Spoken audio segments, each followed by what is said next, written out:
Amigas, amigos, nos da mucho gusto saludarles. Estamos en esta nueva emisión de A Dos Voces. Los saludamos siempre con mucho gusto, mi compañero y amigo José María Álvarez y un servidor, Ricardo Marcos. José María. ¿Cómo está, Ricardo? Gracias, amigos, por estar aquí con nosotros en A Dos Voces. Y pues antes que otra cosa, estimado Ricardo, agradecer a quienes han estado con nosotros en estas primeras emisiones, con sus comentarios que son valiosísimos. Por ejemplo, Rosa María Vega, Roberto Escobedo Graham, que bueno, son los que han estado compartiendo y también comentando. Especialmente quisiera decir que Roberto Escobedo me envió el fin de semana un mensaje diciendo que en un futuro a él le gustaría y probablemente a muchos de nuestros amigos que interactuáramos con ellos en alguna emisión quizá especial en vivo. Entonces, pues yo con mucho gusto te comento esto que me dijo Roberto Escobedo Graham, que es un querido amigo y un gran melómano. Así que, pues bueno, esa es una de las ideas que tenemos y también tú tienes pues algunos seguidores que han estado pendientes de nuestras transmisiones. Así es, quiero agradecer mucho a nuestros amigos de Twitter también, que han estado muy cerca de nuestras transmisiones. Me da mucho gusto que poco a poco ha generado también un poco de entusiasmo nuestra propuesta, nuestro podcast programa. Y por supuesto, sobre todo yo también motivarlos a que escriban, nos pongan comentarios. No siempre tienen que ser comentarios a favor de lo que estemos hablando, se vale discrepar, de hecho de eso se trata, de dialogar, reflexionar. Y también los invito a que nos sugieran algunos temas que les puedan interesar. De hecho, el día de hoy vamos a tener algo muy especial, José María, porque a veces no se habla sobre esto, pero yo recuerdo alguna vez platicando con un músico que me decía que la sala de conciertos representa alrededor de un 30-40% de la efectividad de una orquesta, ¿no? O sea, ¿por qué? Porque son las condiciones adecuadas de reverberación, de rebote de la música, de fidelidad del sonido, y a veces pasamos por alto esas cuestiones. Y te voy a decir un tema, por ejemplo, que sigue siendo fundamental en Monterrey, José María. No tenemos, por ejemplo, acá una sala de conciertos, o sea, así. Entonces las orquestas tocan en teatros hechizos, que son multimodales, vamos a decirlo, y pues desafortunadamente los resultados en ese sentido no abonan mucho a la experiencia de escuchar una orquesta. Pero bueno, ese es otro tema. El día de hoy queríamos hablar pues, de algunas de las principales salas de concierto. Y en ese sentido, pues tú tienes la fortuna, por ejemplo, de que en la Ciudad de México está la magnífica Sala Nesa, ¿no? Y definitivamente es una experiencia muy distinta a ir a la Olinjolistli o algunas de las otras salas de concierto. Y más que tú que has estado relacionado con las sinfónicas, con las orquestas de allá, ¿qué puedes decir al respecto? Pues sí, Ricardo, bueno, tomaste por inicio el tema de Monterrey y yo recuerdo que hace varios años la relación que yo he mantenido con la Sinfónica de la UANL, pues me decían, es que ya vamos a construir la sala, es que ya la vamos a construir, es que ya la vamos a... y no pasa nada, ¿no? Y creo que una ciudad tan industriosa, tan importante, para México como Monterrey merece una buena sala de conciertos porque tiene una buena orquesta, una gran orquesta. Así que, pues ojalá se dé a futuro porque sería también un tránsito muy interesante para artistas visitantes y para poder promover el talento local de Nuevo León. Entonces, ojalá eso ocurra. Y lo que tú decías, cuando yo crecí, yo tengo 55 años de vida, y cuando yo estaba muy joven, muy chamaco, yo de hecho mi primer concierto fui a los 8 años de edad. Entonces, el referente para nosotros que vivimos en esa época era el Palacio de Bellas Artes, que, como tú bien lo dices, bueno, a diferencia de otros teatros quizá un poco más modernos en el siglo XX, de los años 40, 50, el Palacio de Bellas Artes sí tiene una acústica natural muy linda, pero no es lo que uno podría esperar para la gran música de concierto.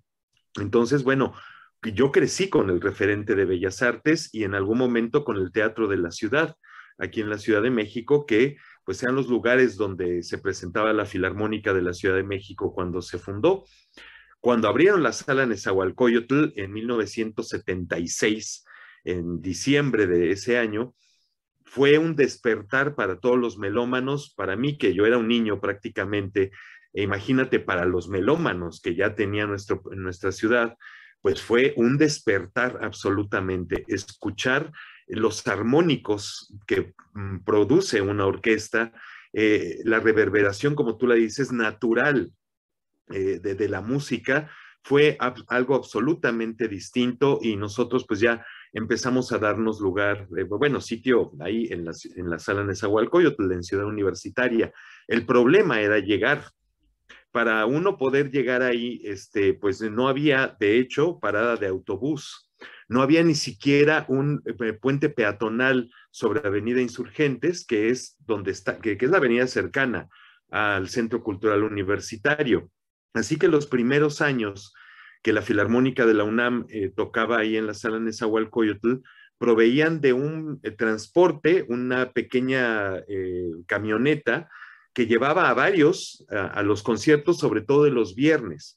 El punto de reunión era el monumento de Álvaro Obregón, cercano a San Ángel, y de ahí a tales horas, creo que era a las 7, ahí nos recogían, nos llevaban a la sala, empezaba el concierto a las 8, y luego de regreso. Pero si no era así, Ricardo, amigos, era verdaderamente horrible.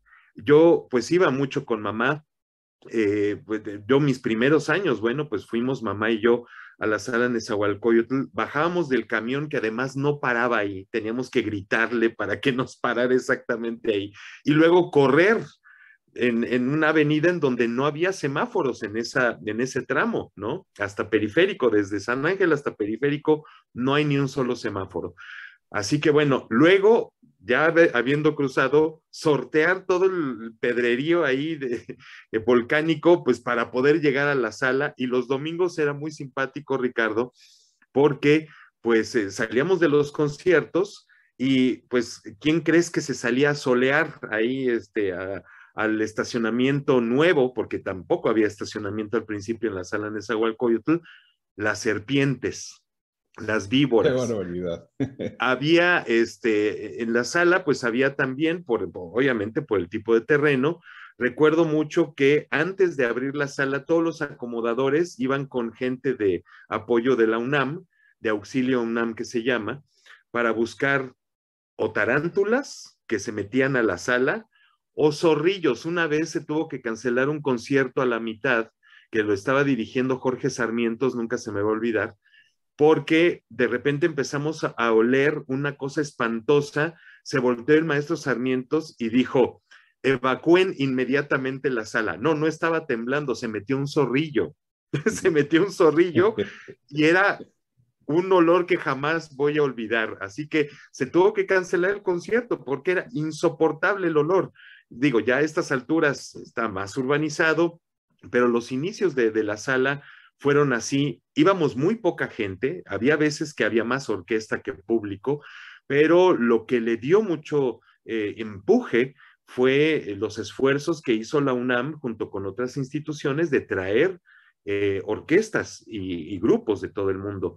Así rápido, porque ya hablé mucho, rápido te puedo comentar lo primero que yo escuché recitales de Vladimir Ashkenazi, ahí que fue en los 80s a principios, junto con el Festival Cervantino, los conciertos legendarios ya de la Filarmónica de Viena, Filarmónica de Israel con Leonard Bernstein, Filarmónica de Nueva York con Zubin Mehta, Sinfónica de Dallas con Eduardo Mata, que de hecho aquí me permití, mira, pues saqué a vuela pluma rápidamente el programa de 1981, cuando hizo su segunda aparición la Sinfónica de Dallas, dirigida por Mata, en la sala Nezahualcóyotl. Año Bartók, por cierto, tocaron el concierto para orquesta, Filarmónica de Los Ángeles, en fin, así se fue calentando la sala. yo ahorita recuerdo, tú eres un gran amante de la ópera, se hacían versiones de ópera en concierto con la Filarmónica de la UNAM. Ahí escuché a Martina Arroyo cantando Aída, nada más ni nada menos.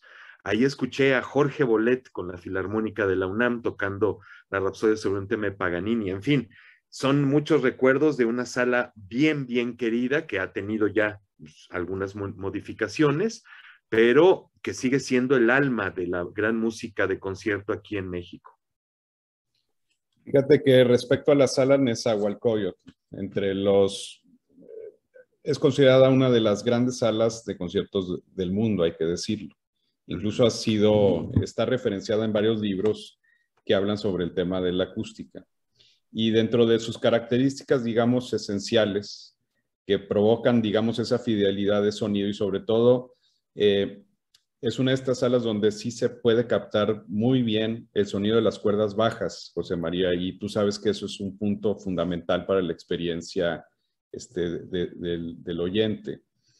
Pero de entrada tiene algunos paneles que reflejan tanto en la parte de arriba como en las paredes laterales, y que eso ayuda perfectamente a poder de alguna forma amortiguar el sonido que puede ser excesivamente reverberante, sobre todo algo que sucede en salas de madera. Pero uno de los puntos, digamos, que arquitectónicamente es muy importante de esta sala Nezahualcóyotl es que tiene una especie de cámara acústica detrás del escenario, o sea, de la parte principal. Y esa parte, pues también juega muchísimo en la posibilidad del sonido que se tiene en esta sala particularmente. Entonces, de entrada, pues estamos hablando de una sala, pues excepcional. Y me parece que en México, si bien han estado surgiendo algunas salas interesantes en los últimos años, como la sala Tlacaná de la Sinfónica de Jalapa, pues sigue siendo la NESA un referente sin lugar a duda, ¿no? Una sala que fue construida o diseñada por los arquitectos Orso Núñez, Arcadio Artis, Manuel M. Ortiz, Arturo Treviño y Roberto Ruiz. Y data de finales de los 70, ¿verdad? Si mal no recuerdo, 78, 79. Entonces, pues bueno, es un... Mira, sí, ahí perdón tú tienes el dato. Desaparecí. Sí. Este es el programa de la inauguración de la sala Nezahualcóyotl, a la que me llevó mi tío Genaro, que era un colega de Diego Valadez. En ese entonces estaba a cargo de difusión cultural de la UNAM. Entonces esto fue el estreno, la inauguración de la sala Nezahualcóyotl fue el 30 de diciembre de 1976, con la parte solista de Hans Richter Hasser, que tocó el concierto Emperador. También participó Irma González cantando música de Manuel Sumaya, y la Filarmónica de la UNAM dirigida por Héctor Quintanar. Obviamente fue un momento verdaderamente histórico y en unas fechas muy extrañas, prácticamente para terminar el año, donde en México no hay conciertos, pues ahí asistimos a esto. Lo que sí es importante decir, Ricardo, es que el diseño acústico sí vino un especialista que ya había trabajado en varias salas de Estados Unidos y de Europa, y esto fue gracias a los oficios del rector de la UNAM en ese momento, los arquitectos que tú has mencionado, y Eduardo Mata, que a él fue al que le pidieron su consejo, y él fue el que también sugirió esta forma envolvente del escenario, que es muy de salas de concierto, empezando por la Filarmonía de Berlín. El principal, digamos, modelo para la sala Nezahualcóyotl fue la Filarmonía de Berlín, sin dejar atrás otra joya de sala, que es infinitamente anterior a la Nezahualcóyotl, que es el Concertgebouw de Ámsterdam. Esta forma que envuelve al escenario y que el público puede escuchar el fenómeno musical, el fenómeno sonoro, desde diversos puntos. Claro que no es precisamente lo más eh, eh, pues de repente lo más agradable para escuchar los cornos si uno está atrás, porque te llega un sonido que no es exactamente el sonido real del corno, pero Sí. te da Bueno, otra sensación acústica, el te da poder, otras experiencias, desde ver así al es. director de orquesta de frente, que también debe ser muy interesante. Ahora, ¿qué Ujú. han dicho los músicos extranjeros sobre esta sala Nezahualcóyotl? Aquí les va una referencia que es interesantísima. Cuando la orquesta de Cleveland se presentó en la sala Neza con Lorin Maazel al frente, en la época en la que él era el director titular de esta agrupación, precisamente con la novena sinfonía de Beethoven, recibió obviamente críticas muy halagüeñas, y se le preguntó qué le había pasado, qué le había parecido y cuáles consideraba las mejores salas modernas del mundo.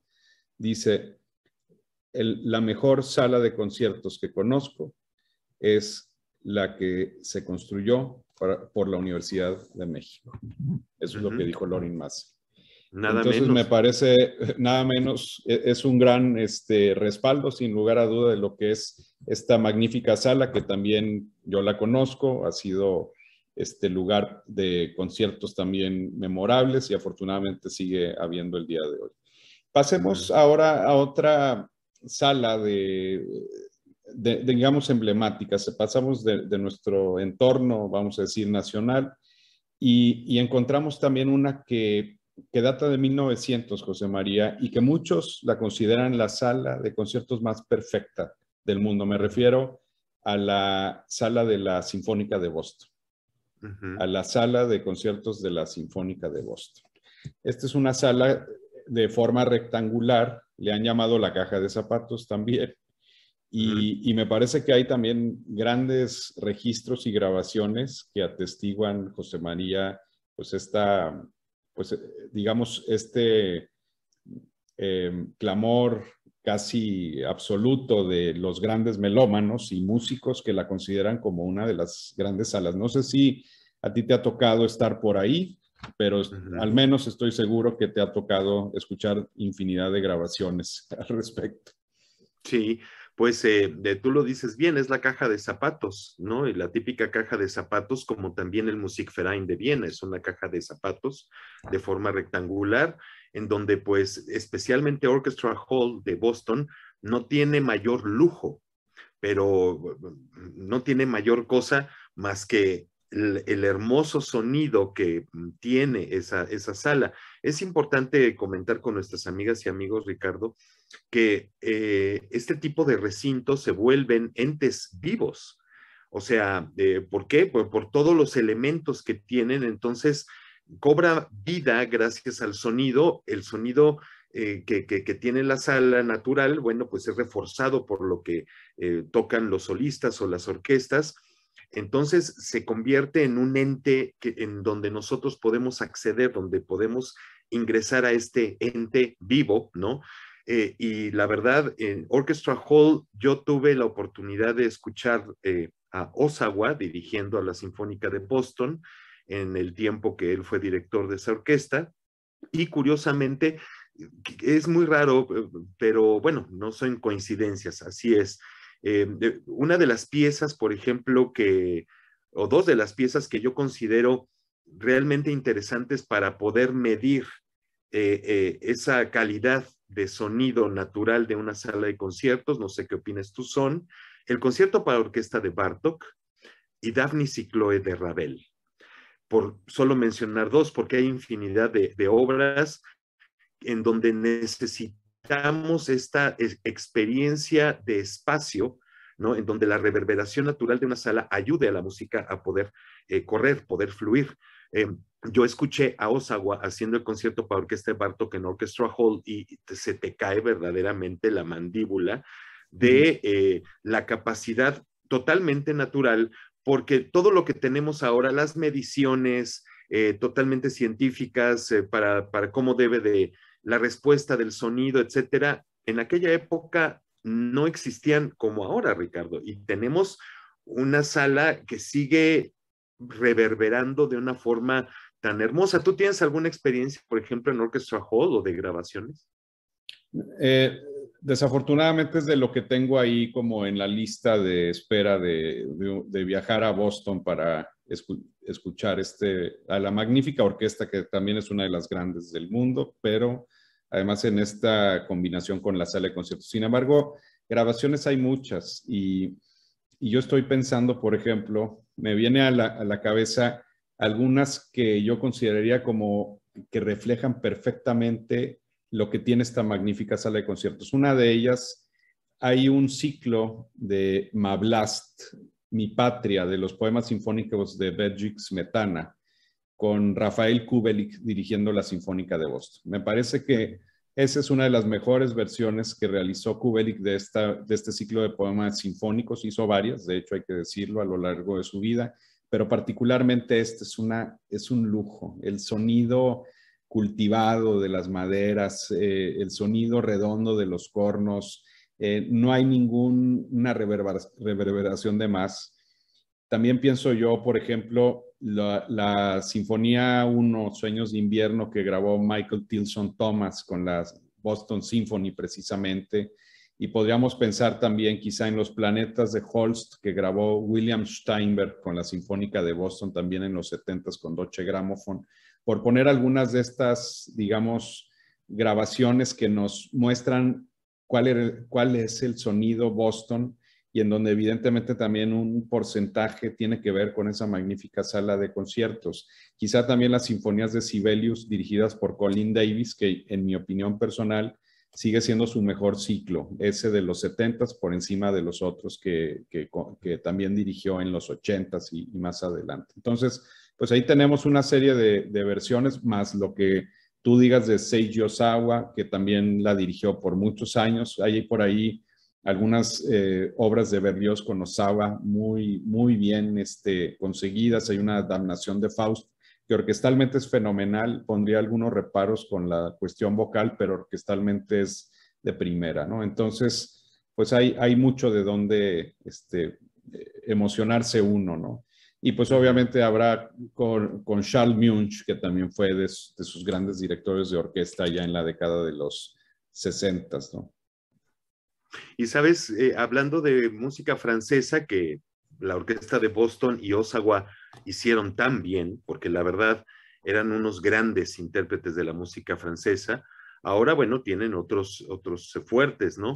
Pero en esa época de Ozawa, Francia, la música de Francia era bien importante. ¿Sabes quién conoció Orchestra Hall de Boston y le gustaba mucho? No lo vas a creer, pero fue Claude Debussy en una visita que hizo. Pues lo llevaron, se estrenó una zona de su famosa sonata para flauta, viola y arpa. Se estrenó en Boston, no se estrenó en París, y lo llevaron allá a un concierto y él se quedó verdaderamente maravillado. Así que, pues bueno, como decía Matzel, que bien dijiste, su experiencia en la sala Nezahualcóyotl, yo a Matzel lo escuché con la resurrección de Mahler en la sala Nezahualcóyotl y Cleveland. Y voy a regresar a la sala Nesa rápidamente porque me acordé de una anécdota. En los 90s vino con la Orquesta Nacional de Francia, Matzel, pues hizo El Mar de Debussy, Baco y Ariana de Roussel, en fin, unos programas hermosos, pero en alguno de ellos, creo que tocaban la segunda suite de Daphnis y Chloe. Algo pasó con la artista y pues creo que pues la regó la artista, y cuando salió Matzel del escenario, eh, me encantó porque estábamos una amiga y yo sentados ahí aplaudiendo a rabiar.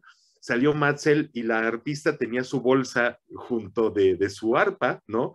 Y salió Matzel del escenario y le pateó la bolsa y fue a dar quién sabe a dónde, ¿no? Pues enojadísimo que había entrado mal la artista en algún momento. Y bueno, también hay de esas historias, hay muchas, y también hay historias de fantasmas, por cierto, pero eso es para otra oportunidad. Nada más quería decir eso de Orchestra Hall. Y bueno, de grabaciones, Ricardo, el nuevo ciclo Brahms que dirige Andris Nelsons en Boston en vivo, en Orchestra Hall, aunque claro, el público chupa mucho el sonido natural, ¿no? El fluir natural de la música, pero esas grabaciones a mí me gustan mucho de las 4 sinfonías de Brahms, con Boston Andris Nelsons en Orchestra Hall en vivo. Esas vale la pena escucharlas por no solo la interpretación orquestal, sino por el sonido de la sala de conciertos. Muy bien, José María. ¿Qué te parece si hacemos un salto a Europa? Y ya habías medio mencionado el Berlín Philharmonie, la sala de conciertos de la Filarmónica de Berlín.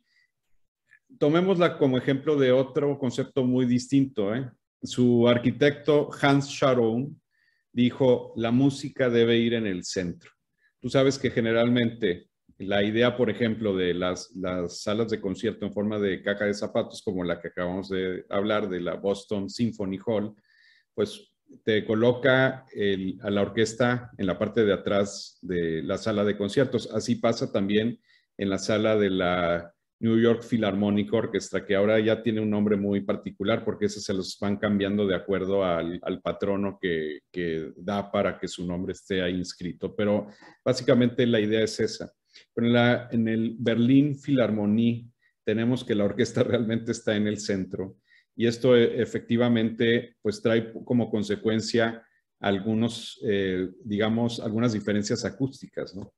Y curiosamente es una sala de conciertos, claro, relacionada con la gran orquesta que es la Filarmónica de Berlín, en su momento con el gran sonido Karajan, porque hay que decir que esta sala se inauguró durante el reinado de Karajan al frente de la Filarmónica de Berlín en 1963. Entonces, está muy de la mano de ese sonido que el día de hoy asociamos súper cultivado de la Orquesta Filarmónica de Berlín y que también en la época de Abbado, en mi opinión, cambió muy diametralmente respecto a lo que Karajan venía haciendo con la orquesta. Pero en ese sentido, José María, pues es una de las salas mejor conocidas, vamos a decirlo, desde los discos. No sé qué te gustaría hablar sobre esta sala particular, a la que le caben, por cierto, 2,200 personas, y comparada con el Boston Symphony Hall, estamos hablando de 2,600 que le caben al Boston Symphony Hall. Aquí hay una diferencia, pues no poco considerable de 400 lugares, ¿verdad? Pues es la misma capacidad de la sala Nezahualcóyotl, de hecho, 2,200 y tantos. Antes tenía un poquito más, pero hicieron modificaciones. Pues yo creo que es una de las primeras grandes salas modernas en el mundo, la Berlín Philharmonie. ¿Por qué? Porque además a Karajan, que fue siempre un buscador de la mejor manera para poder promover la música de concierto, se interesó en algún momento no solo en la fidelidad en las grabaciones, en la mejor calidad de grabación para sus discos, sino también empezaron a explorar poco a poco el video. Y creo que ahí es donde nosotros podemos encontrar lo importante que es la Filarmónica de Berlín, la Filarmonie, quiero decir, porque está construida, o bueno, también ha sido adecuada para que existan cámaras sin que tú las tengas que ver. No se ven las cámaras, están ocultas de cierta manera, pero en tomas que son bien interesantes de instrumentos, director, del entorno de la sala. Entonces, eso ya es un avance tecnológico importante porque se está entendiendo que la sala de conciertos además sirve para otras cosas, sin tener que mancillar el espíritu para lo que fue construida. Tiene un sonido también muy particular que no es especialmente de mis favoritas, pero sí es un sonido muy cálido, es un sonido muy hermoso que se puede escuchar en la sala. Y además, yo también tengo que aceptarlo, a diferencia de otras salas, tiene un muy buen instrumento que es el órgano. Tiene un muy buen órgano que, bueno, cuando se puede escuchar en vivo, debe de ser espectacular. Yo solo he entrado 2 veces a la Filarmonie de Berlín, una de las cuales pues fue acompañando a una orquesta mexicana y que además a mí me dio un gran orgullo poder escuchar cómo el público de Berlín ovacionaba a la orquesta, que siempre ha sido de mis amores, recibiendo una gran ovación después de cuadros de una exposición de Mussorgsky. Y obviamente vueltos locos cuando tocaron el guapango, vueltos locos al estilo alemán, pero fue algo verdaderamente sensacional. Escuché el guapango de José Pablo Moncayo y ver la reacción de los berlineses fue verdaderamente genial, honestamente. Los expertos dicen de esta sala de conciertos, José María y amigos, que en las secciones de la audiencia enfrente de la orquesta el sonido es bello, claro, balanceado y con una libertad que envuelve. Dice, la principal desventaja es que aquellos que están sentados en la parte de atrás o cerca de la parte de atrás escuchan un diferente sonido. Las trompetas y trombones se irradian hacia adelante y los cornos quedan pues, con poca definición. Es un poco, pues, digamos, el tema con una sala tan particular desde el punto de vista de construcción, no que no sea buena para escuchar música, pero también es cierto que yo recuerdo que algunas grabaciones la muestran en mejor forma que otras, ¿no? No es una sala tan fácil en la que se pueda grabar ahí. De pronto hay algunas ocasiones en las que incluso puede escucharse un poco seca la orquesta, o sea, paradójicamente, considerando que el sonido de Karajan era un sonido lujoso, suntuoso de las cuerdas, etcétera, pero pues bueno, son de las particularidades de esta sala de conciertos. Y muy cerca de esta ciudad, bueno, pues a nivel europeo, vamos a decir, pues está el Royal Concertgebouw Hall de Ámsterdam, ¿no? Y esta sala sí es casi modélica, ¿no, José María, respecto a la Filarmonía de Berlín? Sí, pues Concertgebouw, yo creo que es una de las grandes reinas entre las salas de concierto, ¿no? Porque posee ese antiguo sonido natural que no tiene mayor, diseño de sonido, y en donde, bueno, pues podemos hacer una lista de grandes que dirigieron ahí y cuyos nombres aparecen alrededor de la sala porque fueron referencias importantes en Ámsterdam. Gustav Mahler, Wilhelm Mengelberg, Richard Strauss, y que, bueno, pues esa orquesta sigue siendo una de las campeonas en ese repertorio, pero definitivamente pues empezó esa tradición gracias a que ellos dirigieron su propia música en esa sala verdaderamente espectacular, que, insisto, sí, es una sala hermosa, con un buen órgano también, pero esta sensación también de estar alrededor de la orquesta no es tan, es mucho más saludable que en otras salas. Cuando tú escuchas en Concertgebouw, a mí también me tocó estar ahí unas 3 veces, de hecho, una de las cuales dirigió Ricardo Chailly. Pero si estás un poco de lado, un poco sesgado en la parte de atrás de la orquesta, sí puedes escuchar el sonido de los cornos, el que no es real, porque así se le dice, cuando escuchas el sonido de la campana hacia ti en el corno, no es el sonido real del corno, lo tienes que escuchar de frente, pero vaya, el espacio sonoro generado en Concertgebouw sí es bien distinto a otras salas. Entonces tú ahí sí te puedes sentar y aunque no escuches exactamente lo mismo que el que estás sentado enfrente, tienes una sensación interesante sonora. A mí por eso me gusta mucho Concertgebouw. Y bueno, rápidamente, independientemente de lo que tú consideres de Ámsterdam, otra que es también así, es un gran estadio.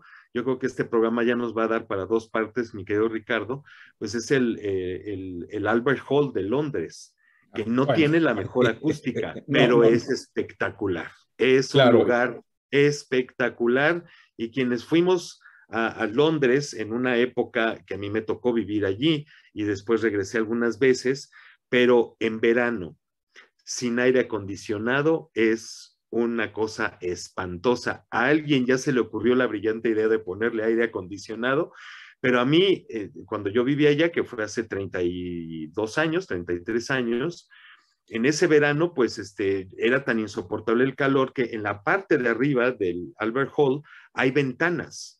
Entonces, tú puedes abrir la ventana y yo me acostaba al lado de la ventana para que me entrara, bueno, entraba puro calor, pero pues para disfrutar un poquito el airecito, el fresco, porque y alrededor de toda esa parte va la gente y se mete con su sándwich o con su refresco y te puedes quitar las chanclas y estás. Eh, yo recuerdo muchísimo un Zaratustra que escuché al lado de una ventana ahí en Albert Hall porque no soportaba yo el calor. Oye, hablando brevemente, haciendo dos apuntes de las dos últimas salas de concierto que abordamos y que estoy de acuerdo, ya haremos un segundo programa al respecto de esto. Sobre el Concertgebouw, es considerado uno de las tres grandes salas de concierto del mundo, digamos, de forma casi unánime por expertos. ¿Cuáles son las otras dos? El Boston Symphony Hall y la Vienna Grosser Musikvereinssaal, que de esa no hablamos en esta ocasión, pero la dejamos para la que sigue. Y el Concertgebouw data de 1888, 2037 localidades, que yo creo que para la época era algo bastante visionario. Y el día de hoy, pues evidentemente muchos se quedan afuera para escuchar esa gran sala de conciertos, ¿no? Lo interesante es que las paredes del Royal Concertgebouw Hall son irregulares y eso ayuda mucho también para lograr algunos elementos sonoros de gran calidad. Y sobre el Royal Albert Hall, pues es un lugar histórico, José María, sin lugar a duda, como lo es también el Carnegie Hall, del que también hablaremos después. Y lo interesante es que pues es casi como un coliseo, ¿no? Con techo. Y claro, con problemas acústicos porque es una gran masa ahí espacial, ¿no? De metros cúbicos. Y pues obviamente el sonido no necesariamente es tan fácil, ¿no? Pero bueno, es un tema muy interesante en el sentido de lograr una buena, pues sí, el equiparar los pros y contras que hay dentro de las salas de concierto. El Royal Albert Hall, a favor, diría yo que también tiene un órgano impresionante, que seguramente alguna vez te ha tocado escucharlo en el contexto de los conciertos. Entonces, bueno, se ganan algunas cosas, se pierden otras, pero de eso se trata, de ir también encontrando las diferencias, sobre todo cuando uno tiene la oportunidad de ir a algunas de estas salas, ¿no? Que eso es fundamental. Así es. Y yo creo que en el siguiente capítulo que hagamos, abordemos estas salas como Carnegie Hall, Wigmore Hall en Londres, que a mí me gusta tanto, que ya platicaremos, sobre todo, especialmente con nuestras amigas y amigos, Ricardo, que nos digan qué más quieren saber o de qué quieren que platiquemos con ellos. Se lo vamos a agradecer.